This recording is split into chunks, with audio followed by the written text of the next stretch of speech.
All right, guys, time for stories to start your morning, beginning with the Brooklyn bench boss. The Nets are reportedly expected to pursue Greg Popovich this offseason.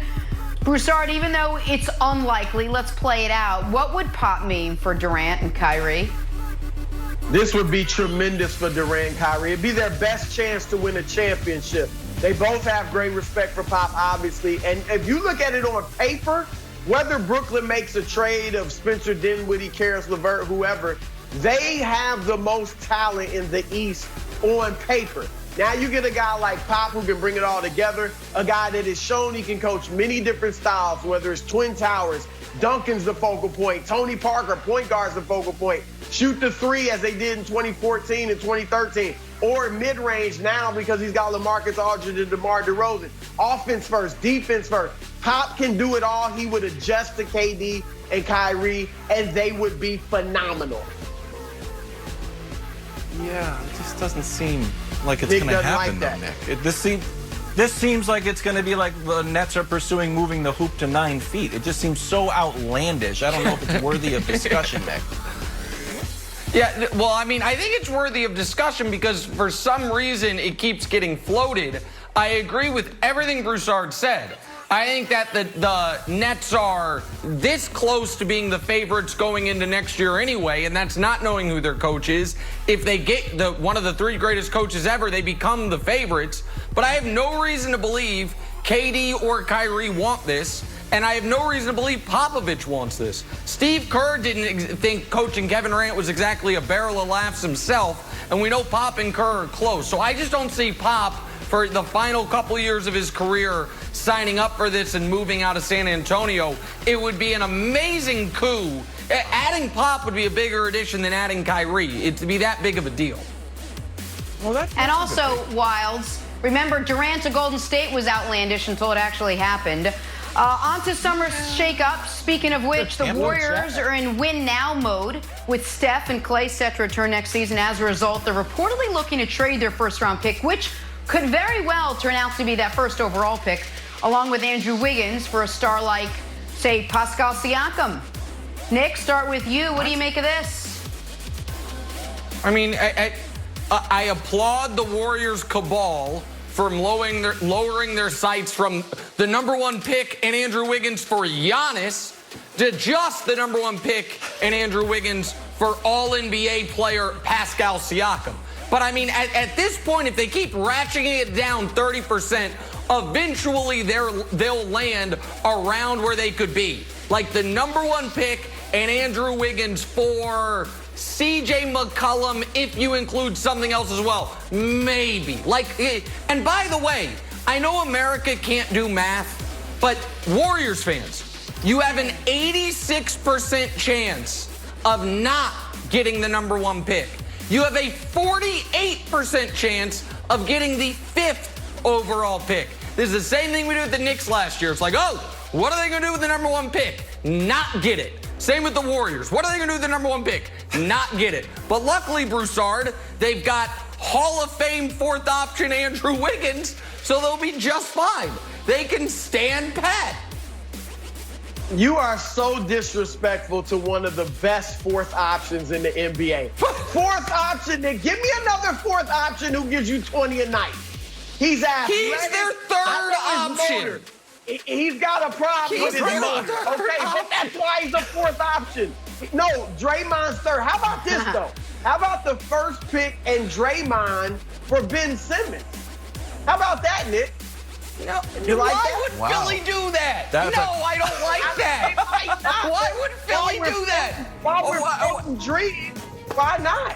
Hey, why don't they trade for Durant? Bring it back. The best of the bubble.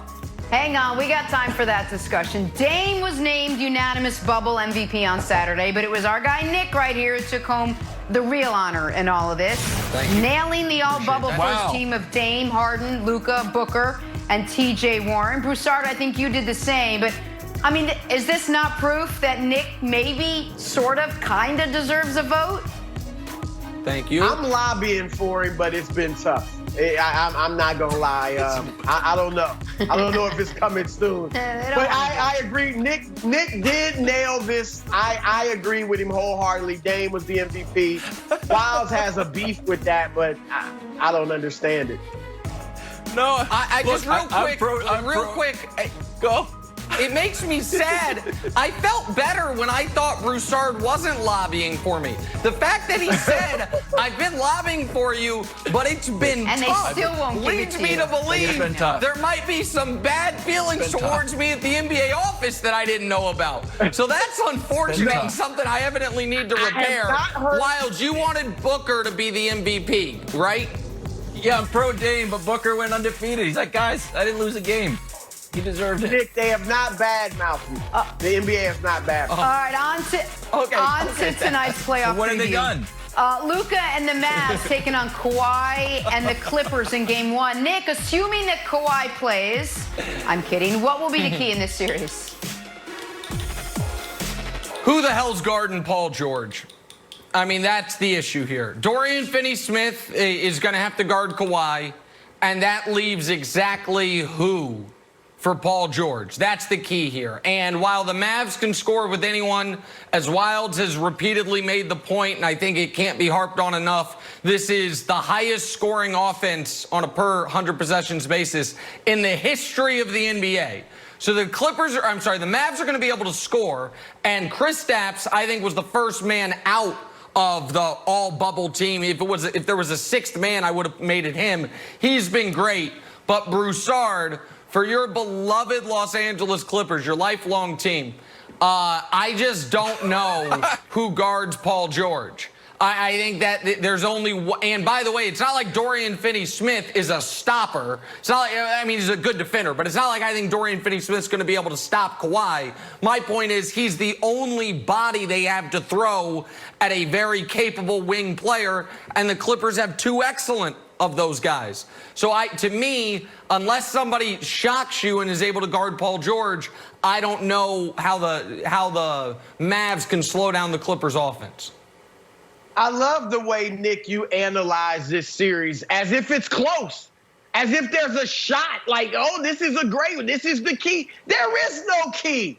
The Clippers are flat out way better than the Mavericks, okay? They'll beat them in 5. Their perimeter defense is too stout for the Mavericks. Look at Luka and look at Kristaps versus Dallas. They struggle. Now, they get their numbers because somebody's got to score, but their shooting percentage from 2, their shooting percentage from 3 plummets against the Clippers because, as you mentioned, with Kawhi and Paul George, they've got great perimeter defense, not to mention Pat Bev. So this is a mismatch. As much as I like Dallas, and again, in 2 years, they're legit contenders. But right now, Luka's too young for this heat, and Kristaps, as much as I like him, is too soft for this heat.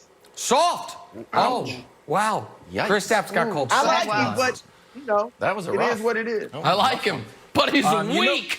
I like him, but he's half a man. No. That's great.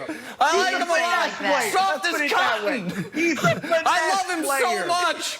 I'd knock him down on the street. Sorry, go ahead, Wild. Go ahead, Wild. No, you know what I like?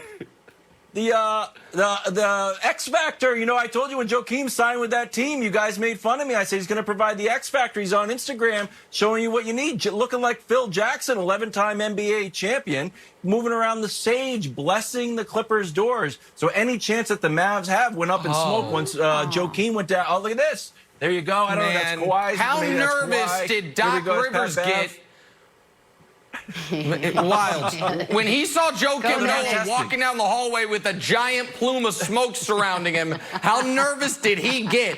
My wife burns that sage stuff all over the house. It's brutal. But she's not getting ready for the playoffs. She says it cleanses auras and chakras.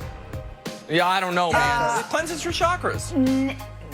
Guys, Nick spent the weekend cleansing his chakra, also laminating his playoff predictions. We'll all get a copy. Next, first things first. Buckle up, Broussard.